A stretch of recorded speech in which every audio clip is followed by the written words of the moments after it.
Down on Tinder. Oh, well that's a good segue. It is. Segue! Segue. Hi guys, I'm here today with Katie from That Katie Project, Hello. who is a Kiwi/Melbourne YouTuber. We've adopted you as a Melbourne YouTuber. Yeah, I've been here a year now. I feel like I have proven my Melbourneianness. So in my last video, I actually made a bit of a mockery of dating apps, as a lot of you saw and a lot of you enjoyed. But today we were going to compare two really big dating apps because we've had experience on both of them. Yes. I've had a lot of experience on Grindr. You've had a lot of experience on Tinder, exactly. We both use these apps, and we've also noticed that there's a lot of differences between the two apps in regards to like profile picture, description. Just in general, like the way they work and the way they're designed to get people to talk. Like Grindr is like one of the first of the app dating sort of things. Yeah, I remember, oh, there's this app where gay guys can meet up for sex, and I'm just like, basically, cool. If you're underage watching this, that's essentially what it is. On Grindr, it's like you have to have a torso or this section of someone's face. That's like a standing profile picture. It's very weird. All I see is torsos, and I'm just like,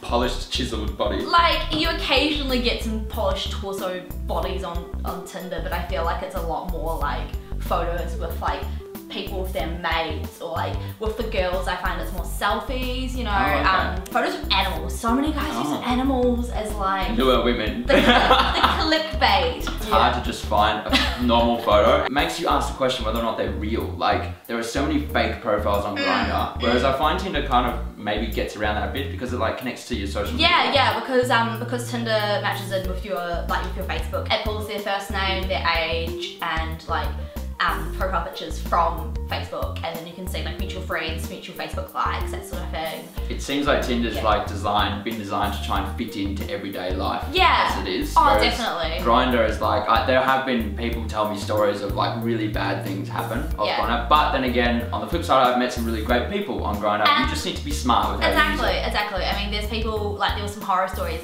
I remember there was this Kiwi girl who was on the Gold Coast. She was just on holiday, she was on Tinder, and she went to this guy's apartment. He lived in like big tower, and he pushed her off the balcony. Oh my god. I know. Oh my gosh, I was not expecting that. And it's interesting to hear like, you know, parents or the older generation tell you shouldn't do this, shouldn't do this. And I'm like, they haven't grown up in this world. My parents were always very cool about like internet friends and that sort of thing, but like I think they were just more worried because there were more horror stories. But there are horror stories of people that you meet in person. Exactly.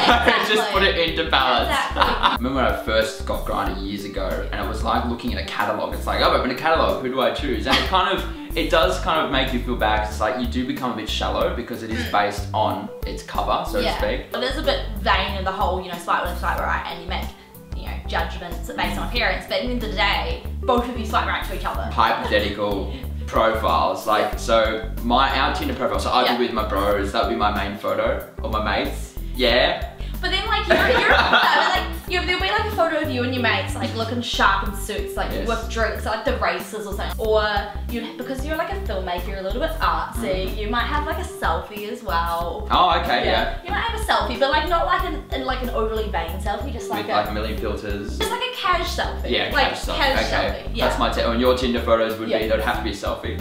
Have to be a selfie. Of course. Well, if you had a Grindr profile, it'd definitely be fake. So you'd have someone else's torso shot or like no photo there to begin with. The only other thing I wanted to mention was on Grindr, in particular the gay community, people feel they need to tell you their sex position, like top or bottom. Or, and then they are, oh yeah. Sometimes it's in the name, it's like hung top. It's like, great. Oh my god, that's just no. Or power bottom, it could be the other one as well. I love the face.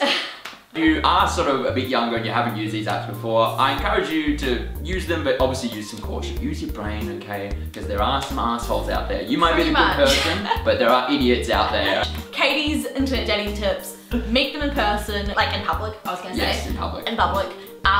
If you do have sex, make sure it's safe because you don't know their sexual history. Even if they say they're safe, they might not be. They may not know it either. Exactly. So don't push people off balconies as well. That's what we don't want to do. That too. But for the most part, people are pretty good. So as long as they use their brains, you'll have a good time. If you did enjoy this video, make sure you go and give it a thumbs up. And we filmed a video over on Katie's channel where we talked about basically pet peeves and why we hate public transport, essentially. And everything that grinds our gears. Yeah, basically. And while you're there, subscribe to That Katie Project. That's me. Until next video. That's a wrap. Woohoo! That's the last clap there.